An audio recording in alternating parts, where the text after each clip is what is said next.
Le vieil homme invisible. C'était un matin gris, froid, un de ces mardis parisiens où le ciel semble peser sur les épaules des passants, où tout le monde marche vite, sans se regarder, chacun enfermé dans sa bulle. Devant la grande façade en verre fumé de la banque Belmont et Associés, les portes coulissantes s'ouvrent et se ferment, inlassablement, au rythme des talons claquants sur le sol. Il est un peu plus de 10 heures.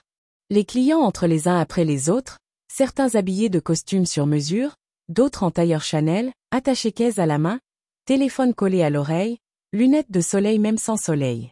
Dans ce ballet bien huilé, un homme, un seul, semble ne pas appartenir à ce décor. Il est noir, âgé, sans doute dans les 70 ans. Son manteau est propre mais vieux, son bonnet en laine grise est tiré sur ses oreilles, et dans sa main ridée, il tient une petite sacoche en cuir râpé. Ses chaussures ont connu la poussière des trottoirs depuis longtemps, et son pas, lent mais ferme, tranche avec la hâte frénétique de ceux qui l'entourent. Il entre dans la banque, pose un regard doux mais fatigué sur le hall lumineux. Il sourit légèrement, salue poliment l'agent de sécurité, un jeune homme au regard distrait, qui lui répond à peine, sans même le regarder vraiment. Il se dirige vers la file d'attente. Devant lui, deux jeunes cadres bien habillés discutent à voix basse, sans chercher à dissimuler leur mépris. « Non mais regarde-moi ça », chuchote l'un d'eux en ricanant. « Il s'est cru chez Western Union ou quoi ?» renchérit l'autre. « Et si, c'est pas le bureau de quartier, mon pote ?» Le vieil homme entend, mais ne réagit pas. Il garde les yeux fixés devant lui, ses mains serrées sur sa sacoche. Il patiente, dignement, comme s'il avait tout le temps du monde. Une dame derrière lui souffle bruyamment, visiblement agacée de devoir attendre derrière, un vieux monsieur paumé. Comme elle le murmure. Après plusieurs longues minutes, c'est enfin à son tour.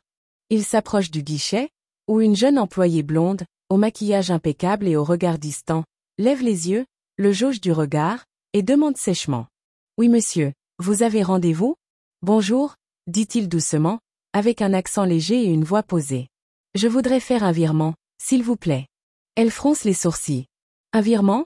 Vous avez un compte ici ? C'est une banque privée, monsieur. On ne fait pas de transfert pour les particuliers qui n'ont pas de compte. » Il ne répond pas tout de suite. Il ouvre sa sacoche, lentement, méthodiquement, et en sort une carte bancaire qu'il tend à la guichetière. Elle la prend du bout des doigts, jette un coup d'œil distrait, puis s'arrête net. Son visage change. Elle lit, relit le nom inscrit. Ses yeux s'élargissent légèrement, elle redresse la tête. Le silence s'installe entre eux.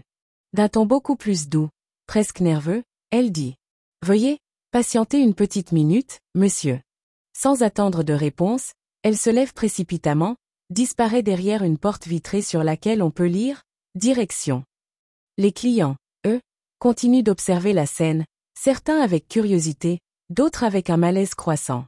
Les deux jeunes cadres de tout à l'heure ne disent plus un mot. Le vieil homme, lui, reste immobile, debout, les mains croisées, le regard calme. 1 minute, 2 minutes passent. La porte s'ouvre enfin. Un homme d'une 50aine d'années, en costume 3 pièces, s'approche avec un large sourire. Il tend la main, chaleureusement. « Monsieur Doumbia ? Bonjour, je suis monsieur Lefebvre, le directeur de l'agence. C'est un honneur de vous recevoir aujourd'hui. Veuillez me suivre, je vous en prie. » Le hall entier se fige. Le vieil homme incline la tête, sans arrogance, puis emboîte calmement le pas au directeur, en laissant derrière lui un silence lourd, rempli de regards troublés et de regrets qui commencent déjà à poindre. Révélation et regret. Le vieil homme marche lentement derrière le directeur, ses pas calmes résonnant sur le sol en marbre. Les regards des clients le suivent, certains baissent les yeux, d'autres l'observent avec gêne, comme s'ils venaient de réaliser, trop tard, qu'ils avaient jugé sans savoir. Monsieur Doumbia entre dans un grand bureau lumineux, aux murs décorés de tableaux modernes, avec un mobilier chic, une grande baille vitrée donnant sur les toits parisiens. Le directeur lui tire une chaise, s'assoit en face, et pose ses mains sur le bureau, avec respect. « Monsieur Doumbia, encore toutes mes excuses pour l'accueil à l'entrée. Il semble que notre jeune employé ne vous ait pas reconnu. Mais ici, nous savons parfaitement qui vous êtes. » Le vieil homme esquisse un sourire discret, puis répond, d'un ton tranquille, presque détaché. « Ce n'est pas la première fois, vous savez. Et certainement pas la dernière. Mais ce n'est pas très important. » Le directeur hésite, puis poursuit. « J'ai vu le virement que vous souhaitez effectuer. 4 millions d'euros, vers la fondation Doumbia, basée à Abidjan.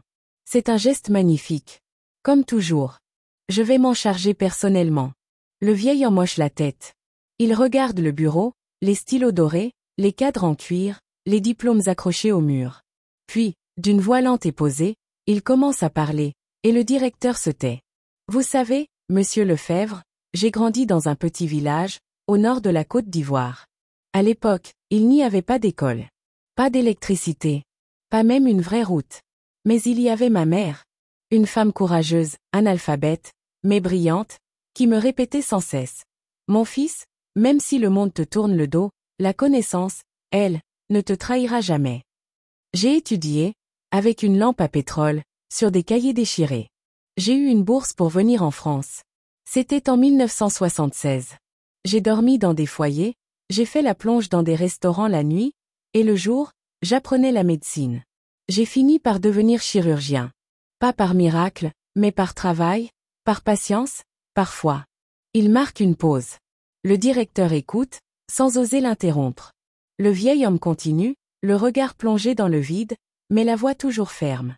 J'ai opéré dans plusieurs pays, en France, en Belgique, en Suisse. J'ai dirigé des services entiers, formé des jeunes médecins, sauvé des vies. J'ai investi mon argent dans des cliniques, des écoles, des projets agricoles. Mais je n'ai jamais cherché à m'enrichir personnellement.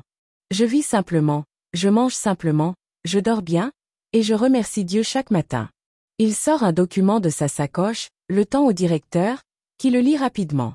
Il s'agit des statuts d'une nouvelle école de médecine qu'il finance intégralement en Afrique de l'Ouest, pour former des médecins locaux, dans leur langue, avec des équipements modernes. Voici pourquoi je fais ce virement, explique-t-il. Une école gratuite, pour les enfants de là-bas. Parce qu'un enfant intelligent qui n'a pas d'argent mérite autant qu'un riche idiot. Et parce qu'un jour, ce sera à eux de soigner le monde. Le silence retombe, profond, presque sacré. Vous savez, ajoute-t-il après un moment, les gens dans le hall tout à l'heure. Ce n'est pas leur faute. Ils ne savent pas. Ils ont appris à juger vite, à mépriser sans comprendre. Mais la vie, elle, prend son temps pour enseigner les vraies leçons. Il se lève, lentement, remet son bonnet sur sa tête, ajuste sa sacoche. Avant de sortir, il se tourne une dernière fois vers le directeur. Merci pour votre accueil, malgré tout. Mais rappelez-vous une chose, les plus grandes richesses ne font pas de bruit. Elles marchent lentement, elles sourient doucement, et elles n'ont pas besoin de costume pour être respectables. Puis il ouvre la porte, sort dignement, traverse le hall sous les regards désormais muets, troublés, de ceux qui l'avaient méprisé. Pas un mot, pas un reproche, juste une silhouette qui s'éloigne, droite, tranquille, laissant derrière elle une leçon gravée dans le silence.